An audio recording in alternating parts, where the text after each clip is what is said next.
let me introduce you to the slightly overpriced, always Instagrammable.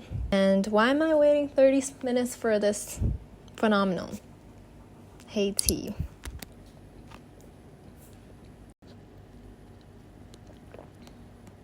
Yep, it's really good, but it is very sweet. Hi, I'm Rachel, and welcome back to the True Podcast. This is a safe space for cozy, honest conversations about creativity, identity, brand, and staying true to yourself, your voice, and your story. Now, if you're watching the visual version and if you've been following the True Podcast, you'll notice something different. I think it's quite obvious that I've moved, and this new backdrop isn't just a vibe shift. It marks the start of a solo episode series. Let me give you the full transparency as well. So, coordinating guests while juggling moving and other things in life has been a lot. So, for long-term sustainability purposes and to get real with you guys, I am mixing solo episodes into the lineup. Less logistic, more intimate, and direct conversations with you guys. I know you might be wondering, are we not inviting guests anymore? Don't worry. I do still have a line of guests who I want to invite onto the True Podcast and have a conversation with. But for now, it's just you, me, and my unfiltered thoughts on brands and topics that fascinates me. So I'm definitely excited, and I hope you are as well. And today we're dissecting a brand that rewrote the bubble tea playbook.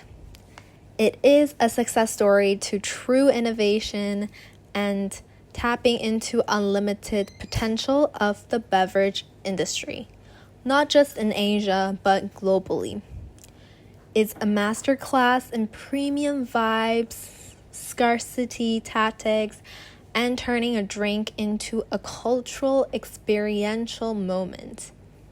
And no, this episode is not sponsored at all. And so you can trust that everything I say in this episode comes from my heart. I may be biased, but I'm not paid to say anything. And so by now you probably have a good idea that I'll be drinking a bubble tea and talking about it in this episode. And so yes, I cannot record this without their signature drinks in hand. So I actually ordered 2 cups. This is the first one, and it is their signature cheese foam grape slush tea. I'm trying to figure out how am I going to hold the other drink. I'm just going to introduce it one by one. The second one, again, if you're listening on Spotify, I highly recommend you turning on the visuals because you have to see this beautiful color. So this one I have in my hand is their Supreme Matcha Latte. This is not in one of their original signature drinks, but it's been pretty popular over the past couple months, I think. It's been introduced, I think, since last year or something. But apparently it's matcha latte with matcha cream foam on top. If the packaging didn't already give it away, let me introduce you to the slightly overpriced, always Instagrammable. And why am I waiting 30 minutes for this phenomenal HeyTea? Okay, since I have not tried their Supreme Matcha Latte, I'm gonna give it a try. To be honest, it's kind of rare for a bubble tea brand to have really good matcha. Usually, they're either specialized in fruit tea or just like fruit tea or milk tea. In general, it's rare for them to have like a really good matcha, so I'm gonna give it a try. So apparently I'm supposed to drink the cream foam first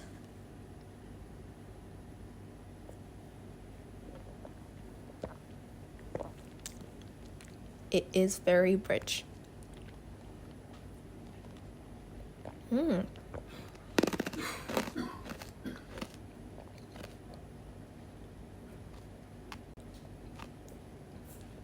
Okay, it's definitely better than I thought it would be.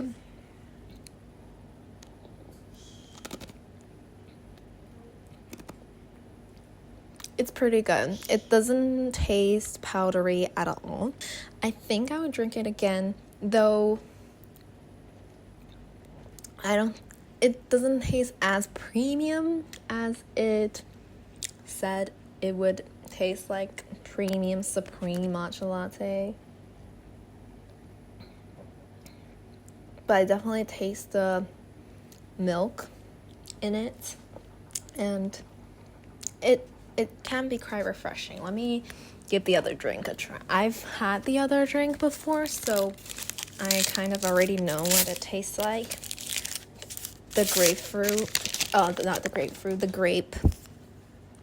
The grape cheese foam tea, it has always been my go-to.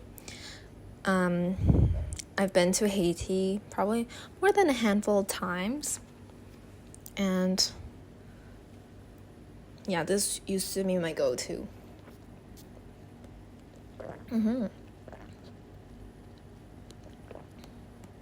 Yep, it's really good, but it is very sweet.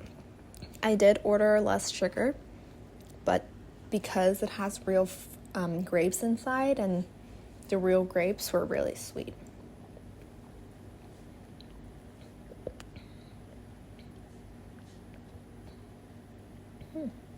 It's really good.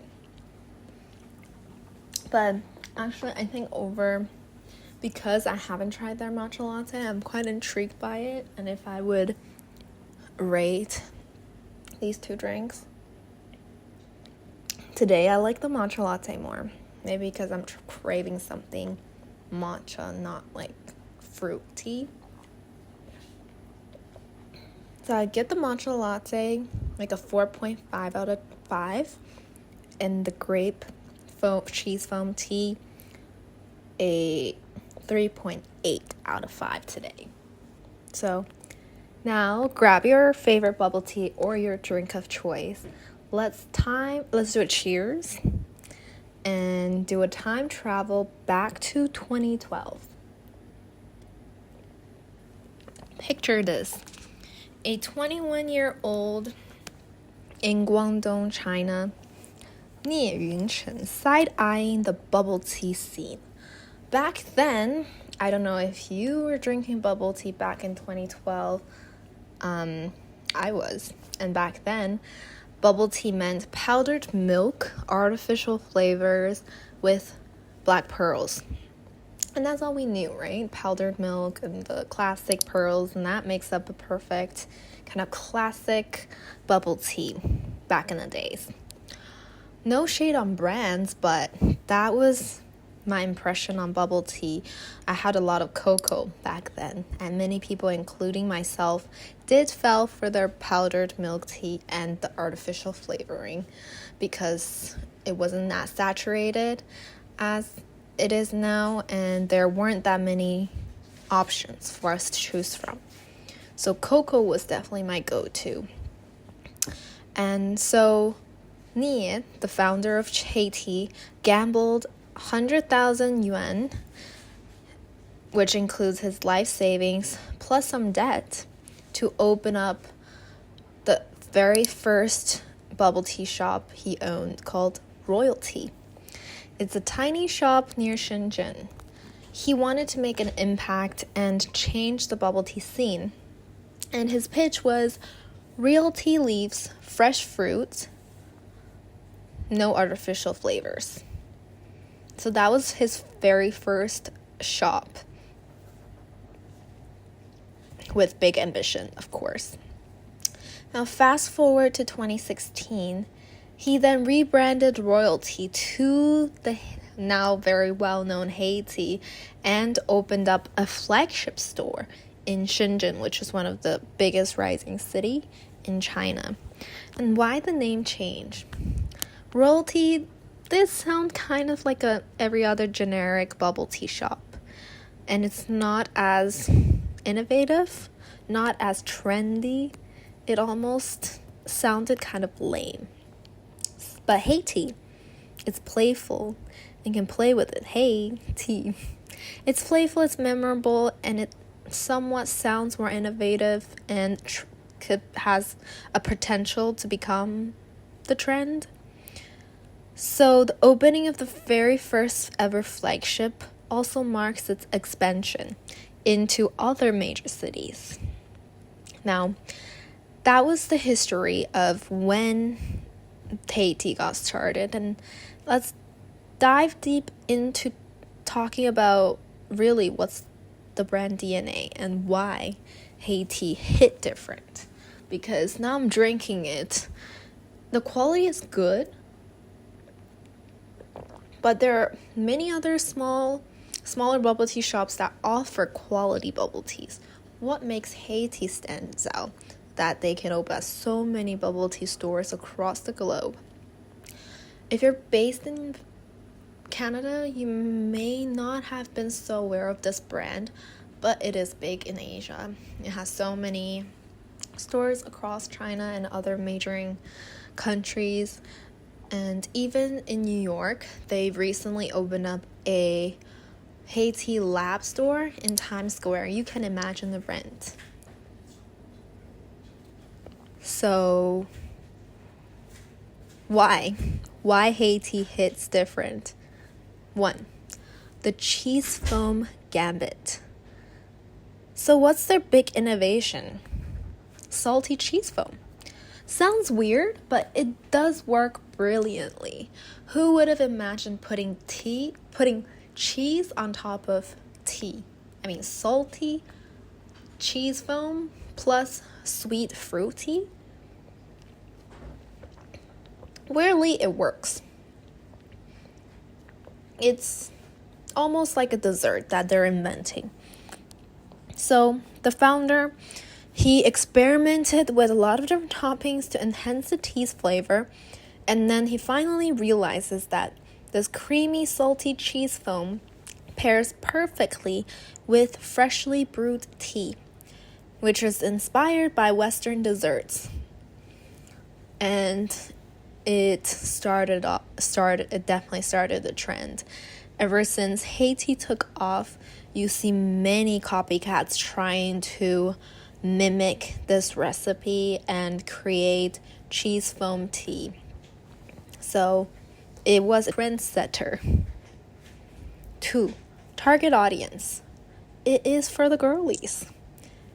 So if you ask who are their target audience, I'll say it's the young women who are aged between 18 and 35 who treats drinks like accessories. HeyTea didn't sell beverages. They sold aesthetic fuel for the social media. And even though it is pricier than other bubble tea brands, this one drink, the premium matcha latte, I spent $7 Canadian on it. But it is worth it, right? Worth it for the gram. Its packaging, I mean, you can see I got it from HeyTea. The brand value is there. And of course, after ordering, I'm going to snap a photo and post it on my Instagram that I got HeyTea today. And yeah, it worked for the girlies who likes to hop on trends and who loves aesthetic things. Their stores do follow like a minimalistic interior design, and it's quite Instagrammable. And then there's number 3. Scarcity equals marketing. Those insane lines, calculated. It's called Q marketing, and it made people feel a sense of FOMO, right? Fear of missing out. And this works especially in Asian markets. If everyone's in line waiting for this thing, it better be good. It must be good. If you walk across you're walking on the street and you see a huge lineup of people waiting for something, then you start to wonder like, oh, what are they waiting for? What's so good about the thing that they're spending their precious time waiting on the street, especially if it's in the summertime when it's scorching hot outside. Like, what made you want to wait standing outside for 30 minutes? And then they look, HeyTea, okay, it's a bubble tea store. If everyone's waiting for it, is it new? Did they come out with a new drink flavor? Or it must be good. So I must also stand in line and wait. And it worked. I heard of stories where in China there are people paying someone to wait in line to buy them HeyTea. So it's kind of crazy to hear that people would be willing to wait in line for a cup of bubble tea. And number 4, store expansions. So ever since the first ever flagship store that I mentioned was opened up in Shenzhen, major city store expansions quickly helped increase the brand's market share as well, because of its quality, its Instagrammable appearance, its flavor, its tastiness. Everybody loves it, posting about it. When they set foot in major cities, people will automatically want to go support it. So in between 2016 and 2018, they've expanded to Shenzhen, Guangzhou, Shanghai, and Beijing. Later entered Hong Kong, Singapore, and Japan between 2018 and 2020. And the founder didn't just open up franchisee stores. He diversified by opening sub-brands like HeyTea Go, which are smaller stores where you cannot sit in the store. There are no chairs, no tables. It's kind of like a quick pickup stores for to-go orders. And there are also HeyTea Labs, where they experiment with new flavors. And most of the times they have torchable flames, and they do some sort of cotton candy, or I think it's some sort of cream, and then they torch it, and they put on a show right before you grab it to go. So it's kind of like a whole experience from the moment you step into the store, you order, and then you wait. You can look around. They definitely have merch inside those HeyTea Lab stores. I haven't been into one of those, but I would love to go into one. And then they call your number, or they have a screen that shows up your number. Your order is ready. You go up, and then they put on a whole show, and they give you. So it's a whole experience. And it's unique because you don't get to taste any of these HeyTea Lab flavors at the other HeyTea stores. So it's very unique. And another smart move was coming up with limited drinks by collaborating with high-end luxury brands like Fendi and Alexander Wang. This definitely cemented their luxury bubble tea brand image, and they're able to keep that higher price point for their milk tea because they position themselves as a high-end luxury, good quality premium bubble tea brand. Aside from those strong 4 pillars that make HeyTea stand out, without a good foundation, it's hard for a brand to succeed with pure marketing. HeyTea differentiates itself from cheaper bubble tea brands by emphasizing using premium tea leaves instead of, again, what I mentioned, powdered tea, fresh fruits sourced daily, real dairy, no artificial creamers, and no preservatives or artificial flavors. And again, one thing I must mention, today when I go order my bubble tea, I order through their HeyTea app. Yes, they have a whole app like Starbucks. So you can order on the app, and every single store they have, there's a TV screen that shows the order numbers that they're in preparation and the order numbers that are ready for pickup. So it's quite efficient this way nowadays. You no longer have to go up to the person to order if you're an introvert like me who absolutely hate ordering in person. This is your way to go. You order online on your app and you just go when it says it's ready to pick it up. Super efficient. And mind you, I downloaded this app in Canada and it works worldwide. So it tracks your location, and if you're in another city, like, it automatically updates. And if there is a bubble tea, a HeyTea shop in your city, it automatically adjusts to that one, and then it makes the ordering purchasing experience very smooth. And so enough about the good things about HeyTea. There are definitely controversies, the stumbles. Once a brand is on the rise, of course, it's going to face difficulties and challenges. So, yes, controversies. No brand is perfect. HeyTea's had its own scandals as well. In 2019, it came out that they used moldy strawberries, and it caused store shutdowns for investigations.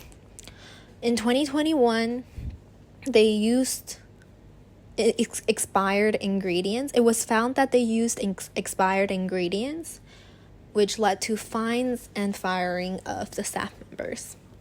And then in 2022, there was backlash on their zero sugar lies. And how did they quickly recover? They did it by owning it fast. Publicly apologized, transparency, and they doubled down on the quality. They did not give up. And that's how they recovered quick. From moldy strawberries to always triple washing their fruits, from zero sugar lies to being transparent about calories and offering options for zero sugar replacements. And now today when I order it on my app, I can see the calories in each of the options. So I could see that this one, I believe when I checked, it was like 112 calories. Super transparent, which is good. Gives customers definitely confidence when they're going in and ordering these drinks. So the lesson here is that trust is hard to build, but with time and tenacity, it could be rebuilt with time and hard work. So what's our playbook here? And how can we take away from HeyTea's branding strategies? 1. Innovation can be tiny. Cheese foam wasn't that revolutionary. It's just different enough. Fresh fruit and ingredients then further guarantee the quality. Digital order phone apps that adapt to the current tech-savvy generation. So innovation is key. And it can be tiny. It doesn't have to be huge innovation, just something different. Number 2, aesthetic equals strategy. Your packaging is your marketing. And it's real. If you're trying to align yourself to certain standards, your packaging needs to hit the point and your in-store experience needs to be on par. Number 3, let them wait. Scarcity works, and that is only if the product delivers. If for one time you see a long line and then you waited, and then when you finally received the product and you tried it and it's not as good, then you won't ever order from them again. So it only works if your product delivers. Number 4, collaborate up. Fendi collabs that HeyTea really did elevate the brand. And they not only elevated their brand, they were very intentional about it. They branded with someone that they align with or represents who they want to align themselves with, because Fendi is definitely a luxury brand, and it's kind of unexpected that a bubble tea brand would collaborate with a luxury clothing brand. So at the core, HeyTea's success isn't just about tea. It's about redefining its own category. They made bubble tea aspirational. And that's the magic. When your brand stands for something, people will root for you. Even after scandals, mistakes, let's be real, people do forget things fast. As long as you learn, you're able to learn from your mistakes and continue innovating. So I'd love you to think about, what's your cheese foam? That one twist or tiny change, tiny innovation that could make your work unmiserable. Think about it. Just something small that you can make a change into that will make a big difference. It takes time, but something to think about from HeyTea's story. I'd love to hear from you too. Want me to deep dive another bubble tea brand? Got questions about creativity, brand, and branding? Slide into my DMs at True Podcast or email me at rawrolandart@gmail.com. Anything from your topic ideas or questions, these might just fuel the next episode. And hey, if you enjoyed this, please share it with someone who also loves bubble tea. And until next time, thanks for being here. Take what resonates, leave the rest. I'm Rachel, and I'll see you in the next episode. Bye.